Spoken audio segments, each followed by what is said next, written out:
Oi, voltei depois de um tempinho, depois de pouco mais de um ano, para trocar uma ideia com vocês.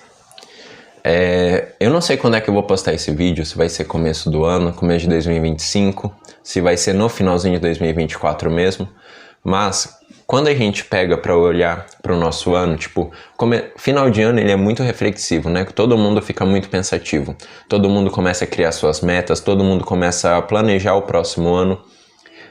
No final de ano, pelo menos eu tenho um costume de colocar o meu ano, como foi esse ano, na ponta do lápis. Colocar no papel e ver quais foram os erros e quais foram os acertos.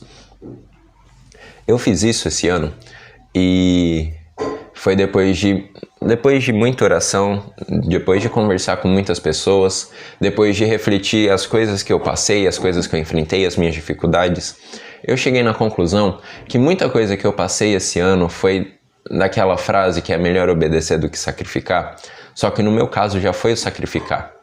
No meu caso, o sacrifício, na verdade, ele é uma consequência da desobediência. Quando eu desobedeço, eu tenho que sacrificar. E olhando para o meu ano, eu vi que muita coisa que eu passei foi fruto de uma desobediência, de várias desobediências, e poderia muito bem ser evitado. Eu peguei para, vamos falar assim, trocar uma ideia com Deus, para conversar com Ele, e uma coisa que Ele me ensinou e Ele deixou bem cravado no meu coração é que a desobediência nos impede de viver o extraordinário. E o que eu entendi com isso? Era pra mim estar num nível de fé que hoje eu não tô por conta da desobediência, sabe? Talvez você também. Então Deus ele pedia muito pra mim entregar e quando eu entregava eu já pegava de volta. Como um exemplo, ele já chegou a usar pessoas para deixar bem claro pra mim. Só que já que eu escolhi, porque desobedecer é uma escolha, já que eu escolhi desobedecer, as coisas aconteceram, eu colhi o que eu plantei. Tinha uma época, foi no começo do ano, acho que no final do ano passado, não lembro. Eu fiz um propósito, eu ia ficar uma semana sem entretenimento, para focar em Deus, para ler Bíblia, orar mais. E quando acabou esse propósito, eu voltei para o entretenimento normal, voltei a assistir filme, só que eu voltei com aquele incômodo. E eu achei que era coisa da minha cabeça, porque de certa forma eu já tinha acostumado. E no outro dia, uma mulher na igreja, ela chegou em mim no final do culto e ela falou: Augusto, não pega o que Deus pediu para você entregar. E eu entendi que aquilo era para mim entregar de novo, eu precisava passar mais um tempo em Deus, precisava passar mais um tempo renunciando àquilo. E eu passei, só que foi pouco tempo, acho que foi umas 2 semanas e eu voltei. Só que quando eu voltei com aquela mesma sensação, aquele mesmo incômodo. E assim foi o resto do ano. Só que assim foi para as outras coisas também, não foi só para entretenimento. E muita coisa que eu passei, eu vejo hoje que foi fruto dessa desobediência. Não foi um Deus me castigando, mas foi Ele permitindo com que eu colhesse o que eu plantei. E é muito pesado quando você olha para o seu ano e você vê que o que você tem para falar daquele ano foi que você desobedeceu e você colheu. Mas querendo ou não, é algo que eu vou poder levar para minha vida para mim não fazer mais. Só que o que eu quero passar aqui é que a gente insiste em desobedecer em coisas que a gente sabe que está desobedecendo, a gente sabe que está fazendo errado, só que a gente tem aquela sensação, a gente sabe que é Deus nos incomodando e a gente quer levar como normal. Então, por exemplo, tem a galera, os israelitas em Êxodo. A gente lê a história deles, a gente chama ele de mané, porque eles tinham tudo de Deus, sabe? Eles tinham uma comida, eles tinham onde ficar, eles tinham uma proteção, eles tinham a nuvem para esquentar, para guiar, e eles reclamaram. Eles queriam voltar para o Egito, eles queriam voltar para o lugar onde eles tinham sido escravizados. E a gente olha, a gente começa até a zoar, falar, pô, eles eram muito cabeção, né? Porque eles tinham tudo. Só que quando a gente olha para a nossa vida, a gente vê que a gente é muito parecido com os israelitas em alguns momentos. Porque Deus ele nos tirou da escravidão, ele nos tirou do Egito, e a gente quer voltar para o Egito de novo. O que Deus está fazendo na nossa vida hoje, a gente acha que até não está sendo suficiente, e onde nós estávamos era. Então, na desobediência, ela enquadra tudo. Talvez Deus esteja pedindo até para você perdoar alguém.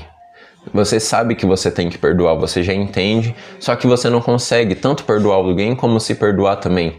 Você não consegue entregar o que precisa ser entregue, como foi no meu caso.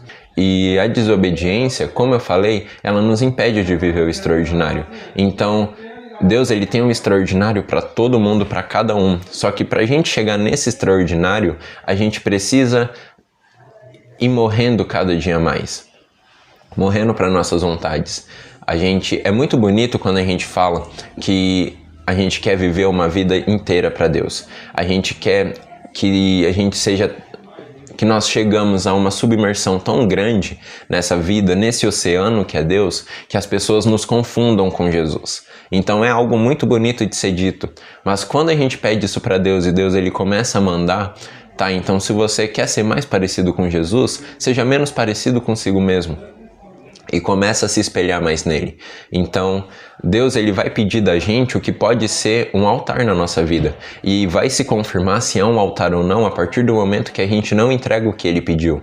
Então, talvez seja uma vontade, uma coisa que a gente quer fazer, uma viagem, seja um perdão. Talvez a gente se ache suficiente o bastante para não obedecer. Talvez a gente se ache suficiente o bastante para não fazer o que Deus quer que a gente faça. E nada de bom pode ser colhido na desobediência. E quando a gente está desobedecendo, a gente sabe que está desobedecendo. Não é algo assim que pega a gente de surpresa. Nossa, eu estou desobedecendo. Você sabe, tem aquele desconforto dentro de você que te avisa que aquilo não está certo. Só que a gente decide fazer o quê? A gente simplesmente pega o fone, coloca uma música lá no talo para não ouvir e a gente fica assim mesmo.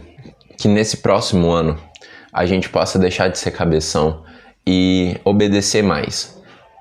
A oração, ela é muito bonita, mas uma oração bonita nem sempre ela é eficaz, porque o que a gente pede para Deus, ele vai ajudar a gente a conquistar aquilo. Então, se a gente pede para ser parecido com Jesus, ele vai pedir para a gente deixar de ser cada vez menos parecido com nós mesmos para conseguirmos ser mais parecidos com Jesus. Então, deixar esses ídolos, quebrar esses altares, igual a gente lê também no Antigo Testamento, que tinha reis que quebravam os altares e reis que não quebravam. E os reis que não quebravam, aquilo causava consequências. Os reis que quebravam, eles tinham um reino, o tempo de reino deles, que eles reinavam, era um tempo de excelência. Então Deus ele tem pra gente um tempo de excelência, mas pra gente chegar nesse tempo de excelência, a gente precisa quebrar os altares da nossa vida.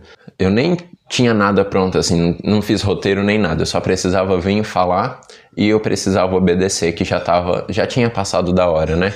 Então que nesse próximo ano a gente possa obedecer mais e se entregar de verdade. Não apenas falar que se entregou para ser algo bonito que sai da nossa boca, mas que possa ser uma coisa verdadeira no nosso coração. Não sei como é que vai ser daqui para frente, não sei em relação ao canal, em relação aos vídeos, não sei se vai ter vídeo toda semana, mas se já estivermos em 2025, eu te desejo um 2025 extraordinário, que tanto eu quanto você a gente possa se aprofundar de uma forma que a gente possa se tornar irreconhecível, e para isso que a gente possa obedecer.